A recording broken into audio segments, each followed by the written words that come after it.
Ngayon mga ka-MJ, kasama po natin si Marwin, anak po ni Tate Ronnie, no? At yun nga, dapat sila magluluto ng ulam. Ang problema, naubusan ng tubig. Kaya sumunod ako sa kanya dahil mag-iigib po siya ng tubig dito sa Sibol.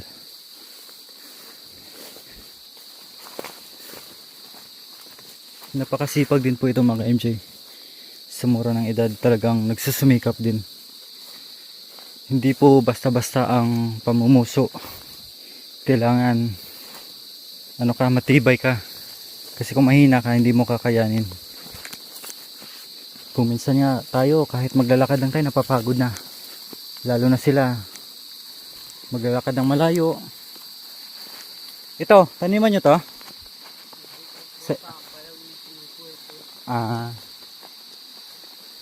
Sa bayaw.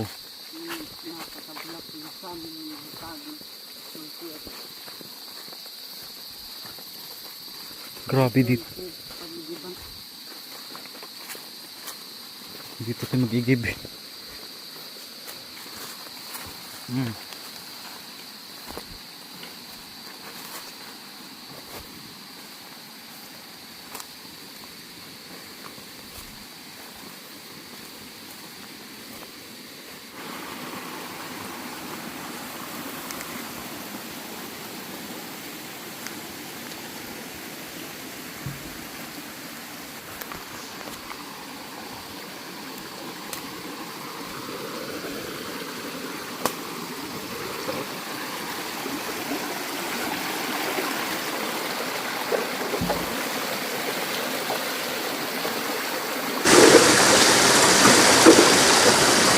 Buti na lang malinis yung niya no.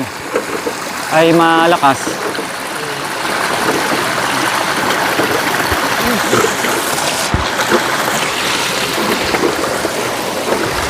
Oh.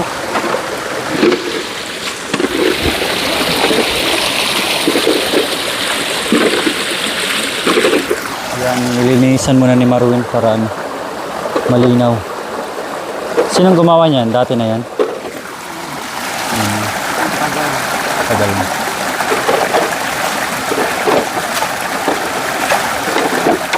Doon kay tatay mo, malakas yung sibol doon eh. Hindi na mahirapan.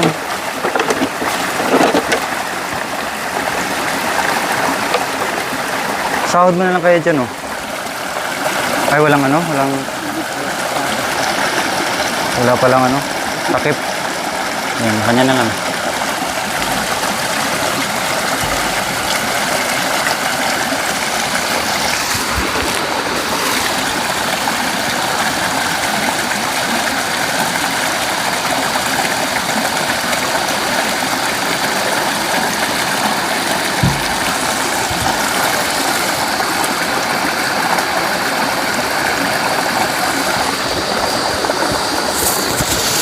Ito pala, may plastic ako. Malinaw na oh. Bilis pala no. Ayan, bilis luminaw. Lakas kasi ng tubig. Maagas. Lakas ng tagas niya.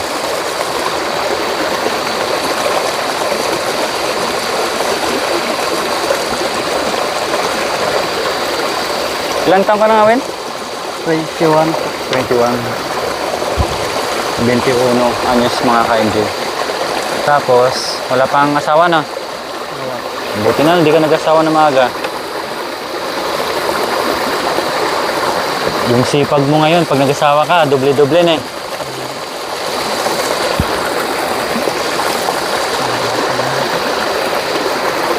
Yan, malinaw na po.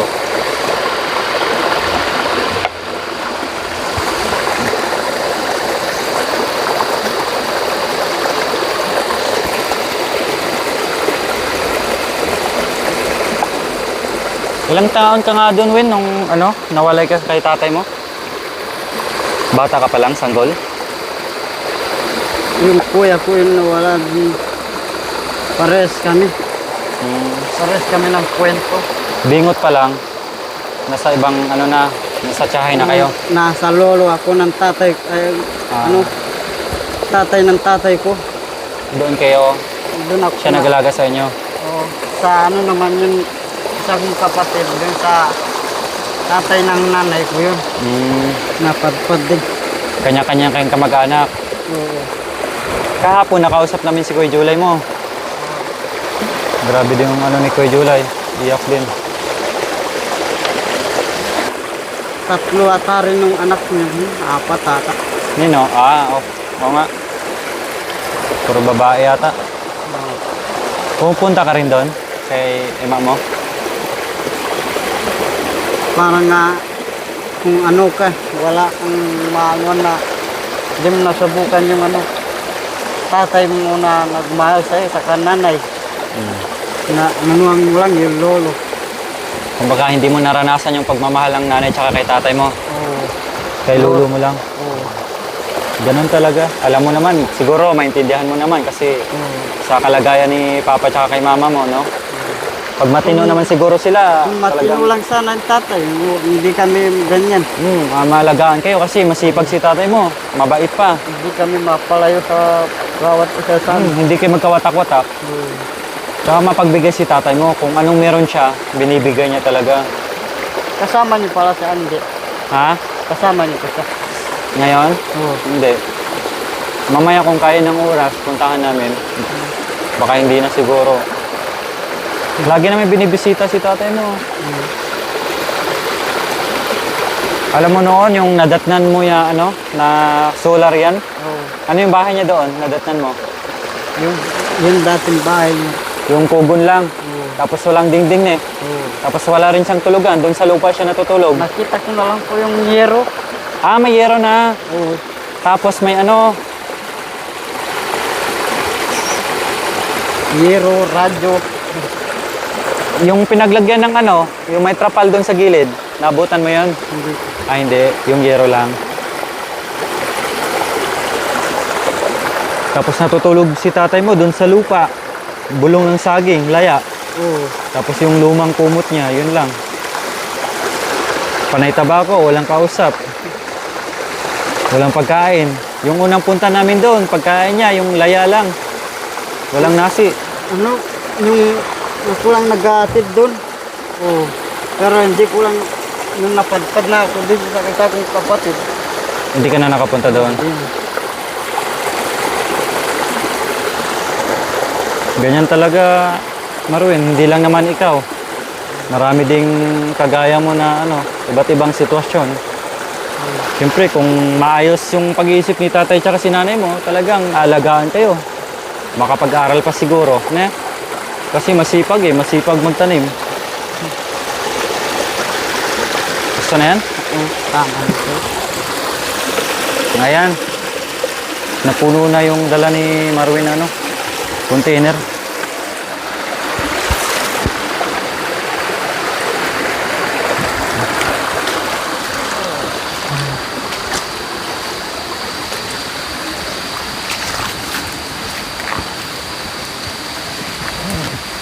Pero nakapag-aral ka, Wen. Oo. Anong grade? Grade 5 lang. Grade 5. Okay na yun. At least marunong magbasa tsaka sumulat na eh. Oo.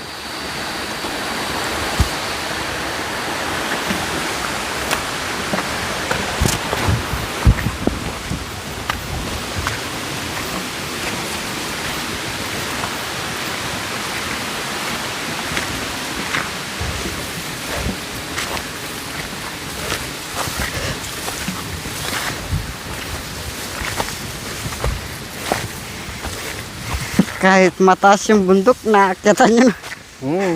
Kahit Mahirap. mataas yung bundok, kinakyatan nyo. Para makita lang kami. Oo. Delikado yung ano, pinagdaanan ng tubig. Oo. Yun yung delikado. Magkamali ka doon, patay. Oo. Pinakamataas yun. Madulas pa naman doon. Oo.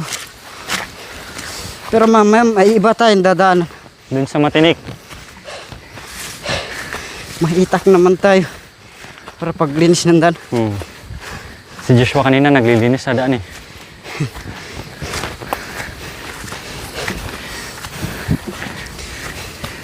Akala ko mamuso na rin kayo.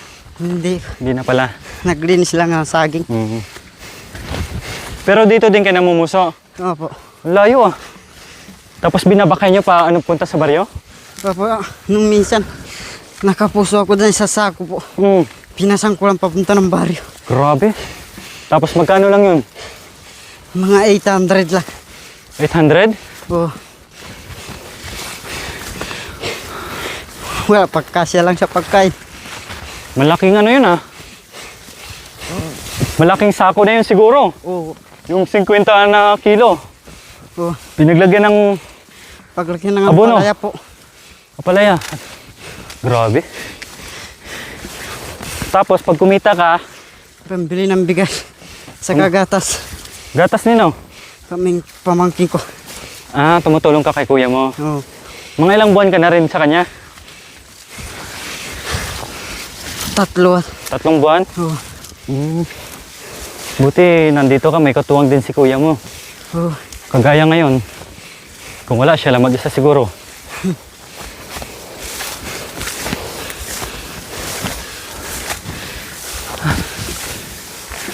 Pero sana makapasyal din kayo doon, no, kay tatang nyo. Oh. Matulungan nyo rin sa pagtatanim. Kasi yung mga tanim niya doon, kinakain niya lang. Pero pagalitan lamang kami. Wala kami problema. Ganun lang naman yung bibig niya. Basta't wala ka lang inahapakan na tao. Kahit anong gawin mo, malaya ka, di ba? Oo. Pero hindi nila alam yun nasa taas. Nakakaalam.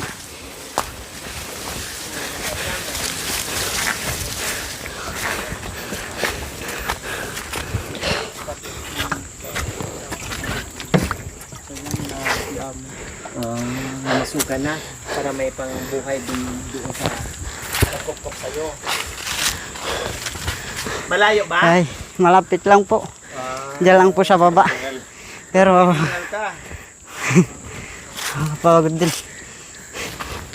Sige, tapos kain kayo, tapos kain, kape, tapos layas na naman tayo, baka maabutan tayo ng ulan. Naku, mabuntis talaga ako ng di oras dito.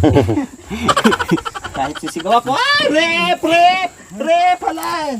Diyos pala si... Mabuntis ako ngayon, bukas din, mga anak. Ganon ako kabilis pag nag-ano. Kasi na naka... Oh. Ay, kabayo ka. May kapay kayo? May ano dito po, asukal. Habang kumakain. Asukal lang, pero walang kape. Walang puro lang po, ubos lang kanina po.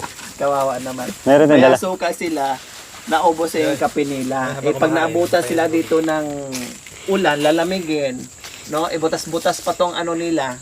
Wala silang kapay. Ah, pwede naman mag-init ng tubig, lagay ng sabaw. Hindi, mag-init ka lang ng tubig, tapos mag-iyaw ka na lang ng bigas. Ah, ayun.